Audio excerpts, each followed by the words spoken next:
profil pelajar Pancasila itu nanti digunakan dalam apa sih Bapak Ibu kalau boleh tahu? Silakan Bapak Ibu, silakan menjawab. Ini hari terakhir. Saya ingin kenang-kenangan dari Bapak Ibu dengan apa ya, suara-suara Bapak Ibu supaya terngiang-ngiang di kepala. Silakan Bapak Ibu. Apa yang Bapak Ibu pahami dari profil pelajar Pancasila? Kapan itu disampaikan profil pelajar Pancasila itu? Silakan. Silakan. Hari terakhir Bapak Ibu silakan buat sesuatu yang berbeda. Jadi Bapak Ibu, profil pelajar Pancasila itu, karena jadi yang menjawab saya jawab sendiri Bapak Ibu. Jadi profil pelajar Pancasila itu menjadi tujuan akhir kita ya Bapak Ibu ya. Jadi profil pelajar Pancasila itu ada tujuan akhir kita. Semua kegiatan kita nanti bermuara pada profil pelajar Pancasila.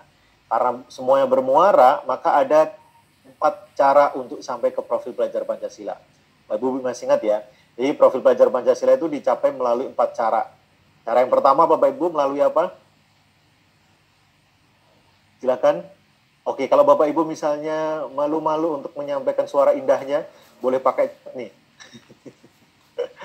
Boleh pakai chat nih, biar saya tahu Bapak Ibu sudah memahami nih. Jadi saya meninggalkan grup ini, meninggalkan pelatihan ini dengan senang hati gitu, tidak meninggalkan beban. Silakan. Bapak Ibu boleh melalui chat nih, kalau misalnya malu untuk menyampaikan pendapat. Bapak Ibu, jadi profil pelajar Pancasila itu bisa dicapai melalui 4 cara. Nah, cara menurut Bapak Ibu caranya itu melalui apa saja nih? Dengan cara apa profil pelajar Pancasila? Silahkan Bapak Ibu mengetik di kolom chat kalau Bapak Ibu ini, apa namanya? Jadi sekarang teknisnya saya ganti nih, kalau Bapak Ibu ini saya ganti di kolom chat semuanya. Bagaimana cara mencapai profil pelajar Pancasila itu? Ada 4 cara Bapak Ibu. Melalui 4 cara dalam pelaksanaan di sekolah. Silakan Bapak Ibu diketikkan.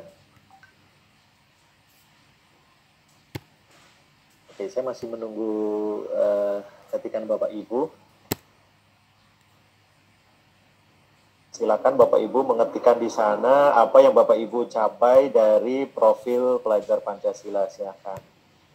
Jadi apa nih, caranya melalui apa saja nih gitu. Kemarin kan melalui 4 nih. Kalau dulu kurikulum 13 itu ditempel-tempelkan pada mata pelajaran. Jadi hanya ekstrakurikulernya saja nih Bapak Ibu.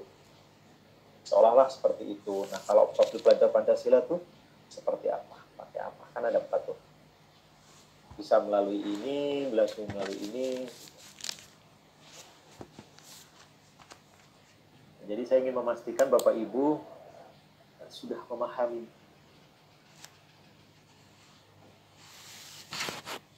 Saya masih setia menunggu nih Bapak Ibu.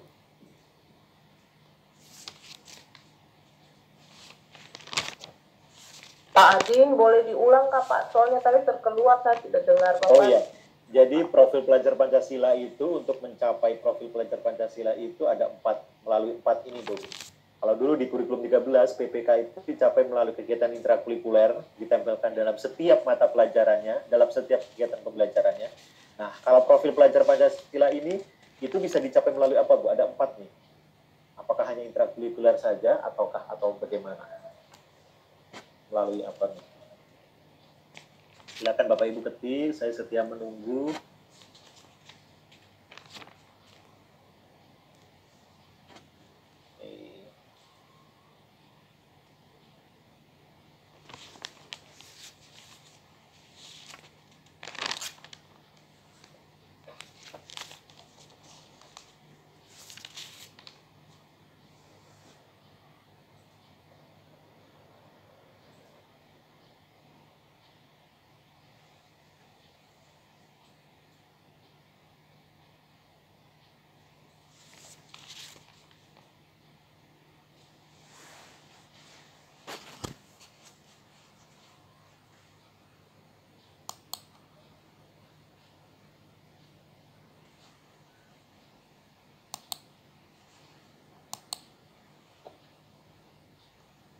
Ini belum ada yang masuk ya, belum ada yang mengetikkan ya. Saya mau coba jawab ya Pak Adin. Oke, silakan Bu Mary. Sambil menunggu teman yang lain, Bu Mary bisa membantu teman-teman. Silakan Bu Mary. Jadi penerapan profil pelajar Pancasila bisa diterapkan melalui apa aja ya? Iya. Ada 4 Pak, bisa melalui intrakurikuler, yaitu masuk dalam muatan pelajaran kegiatan belajarnya anak-anak, terus proyek, ekstrakurikuler sama budaya sekolah Pak. Oke, baik. Terima kasih Bu Mary. Alhamdulillah akhirnya ada yang menjawab. Setelah saya nanti. Saya sudah menanti dia, belum ada yang menjawab. Baik Bu Mary, jadi benar ya Bapak Ibu ya. Jadi kalau dulu di kurikulum 13 olah-olah itu fokusnya hanya di kegiatan intrakurikuler. Sekarang di profil pelajar Pancasila ini program sekolah penggerak, profil itu akan dicapai melalui 4 cara.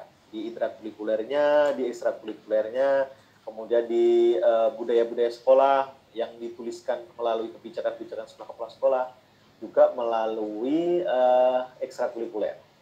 Nah, yang di kurikuler itu Bapak Ibu ini akan lebih spesifik terkait dengan penyusunan proyek. Jadi ada 7 tema, Bapak Ibu nanti akan mengambil salah satu tema untuk 1 semester. Jadi artinya 1 tahun minimal ada 2, tapi kalau lebih pun boleh, tapi juga dibatasi tidak semuanya harus diambil. Karena kita harus memperhatikan prosentase waktunya, seperti itu. Nah, kemudian Bapak Ibu terkait dengan Oke, ini saya ingin langsung merefleksi secara keseluruhan saja. Jadi nanti saya ingin minta pendapat Bapak Ibu semuanya. Yang pertama, menurut Bapak Ibu nih, dari 10 materi tadi, yang menurut Bapak Ibu paling memakan tenaga pikiran yang mana? Silakan. Saya ingin pendapat. Kalau ini saya ingin semuanya berpendapat nih. Mulai dari Pak Sofyan dulu nih. Kenapa harus saya duluan, Bang? Karena yang muncul di slide saya ini Pak Sofyan dulu nih. Pak Sofyan. Silakan berapa mana yang paling memakan butuh tenaga pikiran waktu? Iya. Mungkin buat saya yang butuh tenaga dan waktu untuk pembuatan modul ajarnya, Pak. Oke, baik. Modul ajar, karena kita harus memahami capaiannya dulu untuk diturunkan ke tujuan dan lain sebagainya itu. Di situ mungkin bingungnya untuk memilah capaiannya itu, Pak. Capaian pembelajaran itu, sehingga nanti karena sepertinya ini kan baru. Betul. Bagi saya dan mungkin Bapak Ibu yang lain ini masih baru, kita memang harus banyak belajar. Buat satu saja modul ajar itu sudah memakan waktu sebegitu lama. Ini nanti bagaimana untuk membuat modul-modul ajar berikutnya. Terus nanti bisa-bisa kita ini tidak ngajar, Pak, karena pagi sudah sampai di sekolah ngantuk, Pak. Mungkin itu menurut saya, Pak Adin. Oke, baik, terima kasih Pak Suyan. Kalau Bu Resti gimana, Ti? Bu Resti apa yang paling membutuhkan banyak tenaga pikiran? Sama Pak dengan Pak Sofyan, penyusunan dari modul ajar itu yang kemarin agak lambat juga pengumpulannya. Kemudian yang terakhir nih video Pak, video kalau video nih kendala jaringan jadi memakan waktu yang lama. Itu aja, Pak. Baik, oke Bu Resti. Jadi masih sama-sama di modul ajar ya sama video. Kalau Pak Hadi gimana tuh Pak Hadi? Kalau menurut Pak Hadi apa nih yang paling butuh tenaga lebih? Iya, sebenarnya juga yang paling banyak memakan waktu, pikiran, dan tenaga di situ memang di modul ajarnya, Pak. Karena memang ketika kita harus menentukan modul ajarnya itu kan harus juga disesuaikan dengan kondisi siswa. Betul. Apa yang menjadi karakteristik di daerah lingkungan siswa dan cara belajar siswa. Nah, itu yang harus kita itu pandai-pandai memilih dan memilah modul ajar apa yang harus sesuai dengan harus guru itu sampaikan kepada siswa.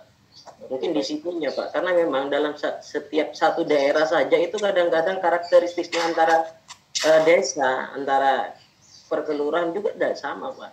Terus lokal-lokal budaya yang akan kita masukkan dalam modul-modul ajar itu juga akan tidak sama Pak. Sehingga kami sebagai guru harus memang pandai-pandailah memilih materi yang memang sesuai dengan karakter siswa. Mungkin banyak memakan waktu di situ, Pak. Terima kasih. Oke, baik, terima kasih. Nanti ada 4 pertanyaan, berarti kalau 12, ini berarti 3. Oke, cukup. Pertanyaan 1 cukup saya simpan dulu. Jadi menurut Bapak Ibu dari Pak Sofyan, Bu Resti, sama Pak Hadi, yang paling beratnya adalah modul ajar. Tadi Pak Sofyan juga menyampaikan bahwa sulitnya itu adalah menentukan CP yang mau dikembangkan, menentukan tujuan pembelajaran yang mau dikembangkan. Terus beliau menyampaikan bahwa ini nanti kalau misalnya suruh membuat ini gimana nih, guru-guru nggak jadi ngajar ini, jadi cuma suruh membuat modul ajar. Jadi Bapak Ibu, modul ajar itu sedikit informasi itu nanti dikembangkan berdasarkan Bapak Ibu kan pertama melihat CP dulu nih, capaian pembelajaran yang utuh itu.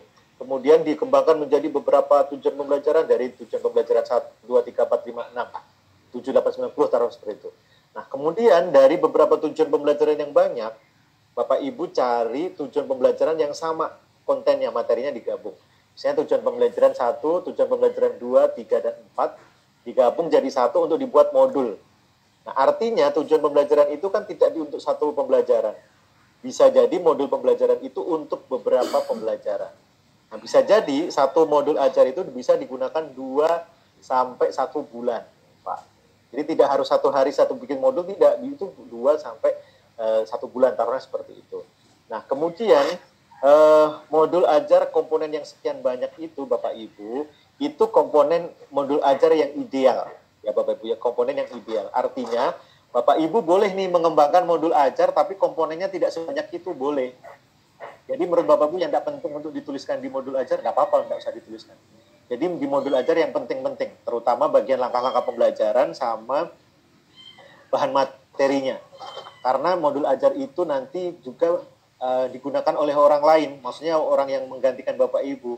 Jadi ketika Bapak Ibu ada tugas, orang yang menggantikan tuh tahu, oh materinya sampai ini, saya harus mengajar urut-urutan ini, materinya ini. Jadi seperti itu. Jadi tidak harus sama persis dengan apa yang ada di dalam materi kemarin, komponennya sekian banyak itu, tapi Bapak Ibu boleh meringkas komponen. Ya. Yang penting Bapak Ibu, modul ajarnya bisa dipertanggungjawabkan. Maksud dipertanggungjawabkan itu, Bapak Ibu bisa menggunakan modul ajarnya, guru pengganti bisa menggunakan itu, terus pengawas ketika datang tahu, oh ini modulnya maksudnya ini, seperti itu. Jadi tidak harus seperti yang kemarin Bapak Ibu ya, komponen 22 komponen itu tidak harus. Jadi boleh, Bapak Ibu boleh cari yang penting-penting saja. Ya, yang penting itu biasanya judul depan. Judul depan itu, jadi guru tahu nih, ambil buku kertas. Oh ini modul ajar tentang gerak. Oh, ada surah ambulan Bapak Ibu, siapa itu? Ada ambil modul ajar tentang siklus air. Jadi seperti itu ya Bapak Ibu. Jadi modul ajarnya Bapak Ibu tidak harus buat setiap pembelajaran, tapi Bapak Ibu juga bisa buat buat per beberapa CP yang materinya sama ya, seperti itu. Nah, kemudian Bapak Ibu buat modulnya bukan juga tidak harus sendiri. Bapak Ibu bisa berkolaborasi. Mungkin bisa jadi dalam satu KKG kecamatan, taruhlah seperti itu. Kolaborasi yang fasenya sama, misalnya fase A, fase B, kelas 4 misalnya. Nah, duduk bersama, kerja bersama, ada pembagian tugas di sana. Nanti kalau di sekolah mau disesuaikan dengan kondisi lingkungan, tinggal menambah sedikit. Gitu. Jadi ini nanti tidak berat, memang berat, tapi tidak seberat yang Bapak Ibu bayangkan. Jadi masih ada celah-celah untuk Bapak Ibu lebih longgar seperti itu. Ya, jadi modul ajar tidak dibuat setiap hari, bisa jadi 1 bulan sekali buat modul ajar untuk mata pelajaran itu. Buatnya juga bisa kolaborasi, buatnya juga bisa pakai minimal. Gitu. Apalagi tahun pertama ini Bapak Ibu akan diberikan dulu nih contoh-contoh modul ajar. Melalui apa? Melalui aplikasi kemarin, platform pembelajaran. Nah nanti ke depan Bapak Ibu tidak akan dibuatkan contoh lagi. Ya, karena sudah ada dana yang BOS reguler itu, yang sekian banyak itu salah satunya untuk pengembangan modul ajar juga. Nah, Bapak Ibu yang mengembangkan nanti mungkin ada HR untuk pengembangan modul ajar, penggandaan untuk itu dan sebagainya. Jadi insya Allah lebih seperti itu ya Bapak Ibu ya, Pak Sofyan, Bu Resti, Pak Hadian. Oke, baik. Pertanyaan pertama, pertanyaan kedua. Oke, menurut Bapak Ibu pengalaman apa yang paling menurut Bapak Ibu menantang selama 10 hari itu, yang menantang apa? Kendala yang Bapak Ibu rasakan yang paling berat selama 10 hari itu apa? Saya ingin pendapatnya Bu Rahmi nih, silakan Bu Rahmi. Kalau menurut Bu Rahmi apa nih paling menantang selama 10 hari ini, yang menantang tuh apa nih Bapak Ibu? Boleh di materinya, boleh di kegiatannya, boleh di apanya, terserah. Yang pertama itu kegiatannya Pak. Oke, jadi kegiatannya itu kan saya baru menjalani pelatihan menggunakan LMS seperti ini, Pak. Jadi di awal itu saya merasa agak gagap dengan LMS ya, meski dalam perjalanannya pada akhirnya biasa gitu. Kemudian yang paling menantang juga sebenarnya itu kalau bisa dikatakan paling sulit juga paling menantang membuat modul ajar itu, Pak. Oh, sama. Iya, betul. Yang iya itu. Terus kemudian juga dalam mempelajari beberapa materi yang itu juga merupakan katakanlah lebih banyak hal barunya meskipun itu berangkat dari yang sebelum-sebelumnya juga gitu, Pak. Kurikulum sebelumnya, Bu ya. Oke, baik, Bu. Mungkin yang menantang Bu ya. Tapi lama-lama akhirnya terbiasa juga kan Bu Rahmi dengan Iya, Pak, terbiasa. Kalau dalam peribahasa Jawa itu Witing Tresno jalaran soko kulino. Jadi ada perasaan itu karena sudah terbiasa. Baik nih Bapak Ibu. Terima kasih Bu Rahmi. Saya pingin pendapatnya siapa ya? Pak Marlan nih. Silahkan Pak Marlan. Kalau menurut Pak Marlan gimana nih? Pak Marlan masih ini ya. Menurut Pak Marlan pengalaman yang paling menantang selama begitu pelatihan ini 10 hari ke depan itu apa nih menurut Pak Marlan? Silahkan Pak Marlan. Ya, terima kasih. Kalau menurut saya yang paling menantang itu hari ke-9 kemarin, Pak. Karena saya kan belum pernah masuk ke sistem MET dengan kelompok. Aduh, itu apalagi akan pusing. Karena jaringannya juga ya Pak ya. Jaringannya parah. Sampai sekarang saya masih mau unggah, masih load dari tadi. Dari balik. Semangat Pak Marlan. Aduh. Semangat Pak Marlan. Jadi kalau pakai itu masalahnya di penggunaan Google Meet-nya ya Pak Marlan ya. Iya. Iya. Baik. Masih awal, belum pernah melakukan dari. Daerah itu memang Google Meet-nya kurang bagus, Pak. Oh, begitu Bu. Oke, baik. Jadi kalau pakai Zoom bagaimana Bu Lika kalau di Papua Barat, Bu? Lancar, Pak. Zoom Kalau Zoom lancar ya? Google Meet tidak bisa, Pak. Kalau Google Meet Iya, sama juga mendingan pakai Zoom. Kalau Zoom lancar ya. Google Meet kebetulan saya punya Zoom yang berbayar, Pak. Kita dari sekolah ke online. Jadi saya punya bayar jadi lebih lama. Betul. Kalau Zoom kan 45 menit ya, Bu Lika ya. Tapi kalau berbayar bebas nih sampai jauh. Oke, baik.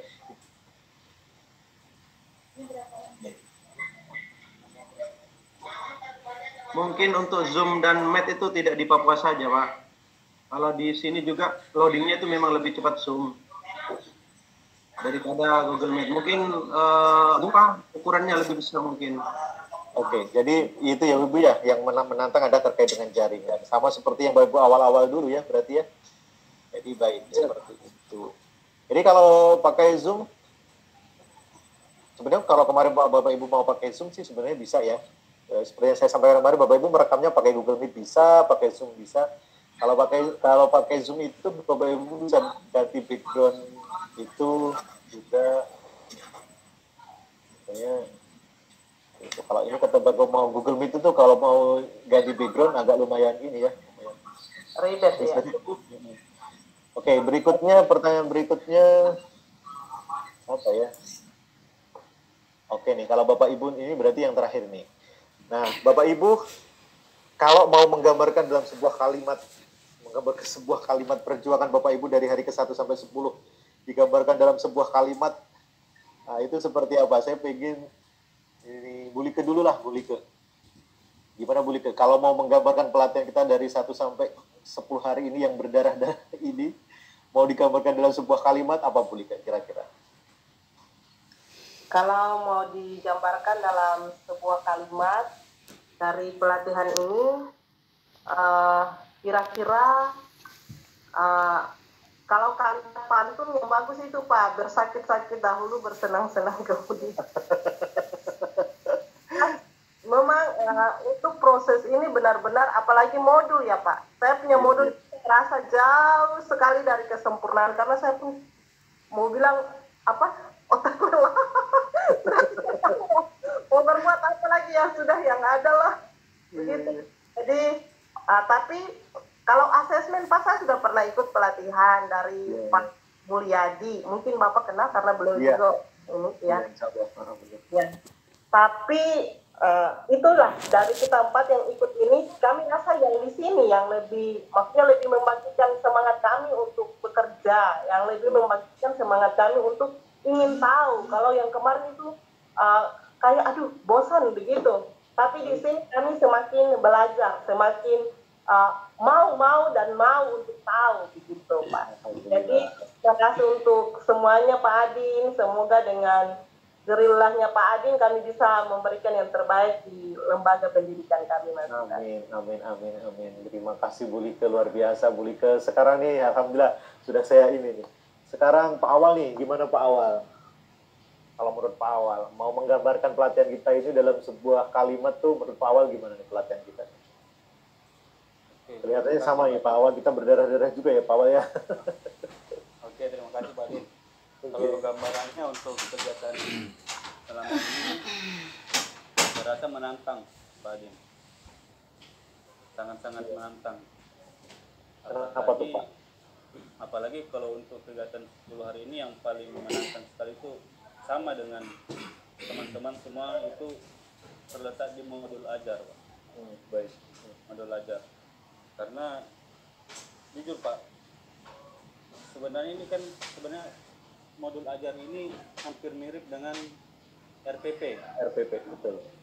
Nah, RPP, tapi di modul ajar ini komponen-komponen yang perlu jauh lebih banyak dikembangkan itu yang jadi kendala Pak Adi. Iya, kalau saya ada harapan juga untuk kegiatan selanjutnya mungkin bisa ada kegiatan yang untuk pengembangan modul ajar untuk peserta sekolah penggerak. Iya. Baik. Luar biasa ya, siap Pak Awal ya. Jadi benar yang disampaikan oleh Pak Awal ini, pelatihan ini memang butuh konsentrasi dan perhatian karena jangan khawatir Pak Awal, nanti setelah ini Pak Awal akan didampingi oleh pelatih ahli yang akan berkunjung secara berkala di tempatnya Pak Awal, dan itu nanti salah satu kunjungannya itu akan melakukan pendalaman terkait dengan modul ajar. Ya, jadi di sekolah Pak Awal dan sekolah Bapak Ibu yang lain, di sekolah itu nanti pelatih ahli akan datang secara berkala ke tempatnya Bapak Ibu semuanya, berkala, kemudian membantu menyelesaikan, selain monitoring, juga membantu menyelesaikan masalah-masalah di sekolah Bapak Ibu. Jadi ada kegiatan monitoring, tapi juga ada kegiatan pendalaman materi. Misalnya nih, sekolahnya Bapak Ibu di semester pertama, di tribulan pertama nih, masalah yang paling menonjol nih apa nih Bapak Ibu? Misalkan Bapak Ibu permasalahannya terkait dengan pengembangan modul ajar, kemudian terkait pengembangan alur tujuan pembelajaran. Nah, itu menjadi fokusnya pelatih ahli nanti. Ya Bapak Ibu, itu fokusnya pelatih ahli nanti untuk monitoring pelaksanaan sekaligus membantu Bapak Ibu. Nah, nanti Bapak Ibu manfaatkan tuh pelatih ahli yang datang ke sekolah. Jadi kalau misalkan beliau datang, teman-teman mungkin bisa dikumpulkan, mau membuat pelatihan mini gitu, terus juga ada dananya juga ya Bapak Ibu ya. Terus kinerja juga ada dananya. Nah, Bapak Ibu buat pelatihan yang narasumbernya nanti dari pelatih ahli. Misalkan kunjungan yang pertama nanti bahas modul ajar nih, Bapak Ibu fokuskan di sana nanti.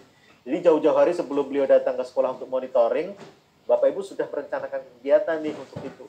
Misalnya pertemuan kedua, kunjungan kedua. Jadi kunjungannya itu 1 tahun itu 4 kali Bapak Ibu, 4 sampai 5 kali. Nah, kunjungan keduanya nanti sana nih Bapak Ibu minta diajari apa nih? Misalnya Bapak Ibu masih bingung mengembangkan asesmen formatifnya, nah, Bapak Ibu minta diajari. Jadi selama 3 tahun tuh seperti itu jadi Bapak Ibu. Jadi kan enak kita tidak dilepaskan saja begitu saja, tapi benar-benar didampingi. Jadi seperti itu ya Pak Awal. Baik, terakhir saya pengen pendapatnya Pak Rahim nih. Menurut Pak Rahim gimana nih? Pelatihan kita 10 hari ini kalau mau digambarkan dalam sebuah kalimat seperti apa? Baik. Assalamualaikum warahmatullahi wabarakatuh. Waalaikumsalam warahmatullahi wabarakatuh. Selamat pagi untuk semuanya. Salam sejahtera tentunya. Kalau saya menggambarkan dengan kalimat Pak, pelaksanaan pelatihan ini Pak, ini menurut saya pribadi sungguh luar biasa, Pak. Alhamdulillah. Jadi karena ini adalah awal bagi saya, Pak, di mana pada pertama kali saya menghadapi ini, Pak, PSP ini, Pak. Rasanya kepala saya ini mau meledak, Pak. Itu, Pak. Terus terang, Pak, saya katakan itu. Iya. Sampai-sampai saya pulang ke rumah itu masih ini otak ini seakan-akan penuh, Pak. Penuh dengan hal yang baru itu, Pak. Nah, akhirnya keesokan harinya itu, Pak, ya, keesokan harinya dapat support dari teman-teman saya, dari kepala sekolah saya, kemudian pengawas, dan juga teman sejati saya ini, Pak, di samping saya ini, Pak. Iya, ditambah lagi operator saya memang sudah luar biasa, Pak. Penguasaan IT-nya itu luar biasa. Jadi dalam pelatihan ini bagi saya pribadi amat sangat berharga, Pak. Mudah-mudahan ya, saya dapat mengimplementasikan apa yang saya dapatkan di pelatihan ini, Pak. Terima kasih, Pak. Oke, Pak Rahim, alhamdulillah. Jadi saya juga termasuk yang tipe-tipe pengamat. Saya mengamati Pak Rahim dari awal tuh, grafiknya tuh ini luar biasa, semangatnya luar biasa. Akhirnya jadi brand ambassador-nya UC sama Bir Brand ya, Pak, ya. Karena jadi nggak ada lagi kan UC-nya. Jadi brand ambassador-nya Bir Brand dan UC. Alhamdulillah. Terima kasih Pak Rahim ya. Ya, jadi iya, Pak. Sama-sama, Pak. Memang seperti tadi siapa ya yang Bu Rahmi ya kalau katanya ya, yang membuat pantun tadi siapa, Bu Rahmi atau Bu Resti tadi? Bu Lika. Oh ya, itu yang pantun itu bersakit-sakit dahulu bersenang-senang ke tepian tadi siapa, apa tuh? Bu Lika. Oh, Bu Lika. Bu Lika. Oh ya, Bu Lika. Jadi memang seperti itu ya Bapak Ibu ya. Alhamdulillah. Baik Bapak Ibu, sesi refleksi kita hari ini selesai. Tapi sebelum sesi refleksi saya ingin Bapak Ibu sedikit nanti Bu Dewi mungkin ada tambahan nanti terkait dengan teknis pelaksanaan Bu Dewi atau jadikan satu Bu Dewi. Oke Bu Dewi masih ini. Bapak Ibu nanti jadi teknis pelaksanaan setelah ini Bapak Ibu akan diarahkan ke room baru. Bentar, saya share screen biar Bapak Ibu tidak bingung. Saya tunjukkan Bapak Ibu, setelah ini Bapak Ibu nanti akan diarahkan ke room baru. Jadi setelah penutupan, jadi setelah saya menutup, setelah saya salam, Bapak Ibu leave atau meninggalkan room ini, kemudian klik yang terbaru Bapak Ibu. Jadi Google Meet tapi untuk tes akhir dan evaluasi. Silakan Bapak Ibu klik di sana, nanti Bapak Ibu enter room. Ya. Jadi Bapak Ibu nanti ketika pelaksanaan post test, Bapak Ibu bisa menggunakan Google Meet yang baru. Kalau pembukaan dulu kita kan jadi satu ya Bapak Ibu ya, rekamnya jadi satu. Tapi jadi kesulitan di pelaporan, tapi sekarang kita pisahkan biar lebih enak. Jadi nanti setelah selesai Bapak Ibu langsung selesai tutup Google Meet-nya yang ini, kemudian Bapak Ibu mengarah ke Google Meet yang kedua. Ya Bapak Ibu. Di kegiatan akhir, Bapak Ibu klik di tes akhir, kemudian enter room. Nah, Bapak Ibu nanti akan diarahkan kepada tes akhirnya, room tes akhir. Nah, sambil Bapak Ibu tes akhirnya menyala, Bapak Ibu akan klik tes akhir, ya Bapak Ibu ya. Kalau misalnya Bapak Ibu merasa sudah siap silahkan diklik. Ya Bapak Ibu, kalau sudah siap silahkan diklik. Karena sekali klik waktunya sudah berjalan, Bapak Ibu. Sekali klik waktunya sudah berjalan. Kita mulai nanti jam 9.30. Limit waktunya 1 jam. Jadi selama 1 jam Bapak Ibu akan mengerjakan soal. Kelihatannya soalnya sama nih Bapak Ibu dengan soal awal dulu, sama cuma beda diacak, abisnya juga diacak. Habisnya diacak, komponen diacak, tapi kalau kelihatannya sih sama. Gitu. Nah, jadi nanti ada teknisnya seperti ya Bapak Ibu ya. Jadi Bapak Ibu klik Google Meet yang baru sambil mengerjakan tes akhir. Nah, setelah tes akhir selesai, Bapak Ibu lanjut ke evaluasi pelatihan guru dan pendidik. Jadi ini usahakan begitu selesai Bapak Ibu istirahat sebentar, boleh langsung klik yang kedua. Evaluasi pelatihan guru dan pendidik. silakan Bapak Ibu nanti menjawab di sana, gitu ya Bapak ya, seperti itu. Nah ini nanti Bapak Ibu silakan Bapak Ibu tuliskan di sana informasi Bapak Ibu. Jadi yang perlu Bapak Ibu siapkan adalah nama Bapak Ibu siapa, usianya berapa, jenis kelaminnya apa, nomor SIM PKB. SIM PKB itu nomornya ada di nomor ini Bapak Ibu, ada di akunnya Bapak Ibu untuk masuk LMS ini, depannya itu adalah nomor SIM PKB Bapak Ibu.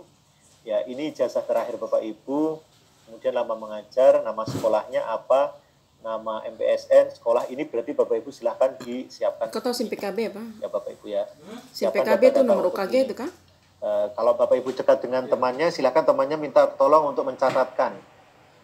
Atau kalau misalnya Bapak Ibu di rumah, silahkan nanti bisa WA temannya, mungkin operator sekolahnya untuk menanyakan ini kaitannya dengan NPSN. Ya, nama sekolah NPSN-nya ini. Kecuali kalau Bapak Ibu hafal, alhamdulillah. Kemudian next page, karena belum diisi ya. Nanti next page terus diisi sampai di akhir. Itu nanti terkait dengan teknis pelaksanaannya. Ya, jadi Bapak Ibu, saya ulangi, setelah sesi ini selesai, penutupan selesai, artinya saya sudah menutup dengan salam, itu sudah selesai, Bapak Ibu bisa langsung masuk ke situ. Ya, jadi mulai dari tes akhir.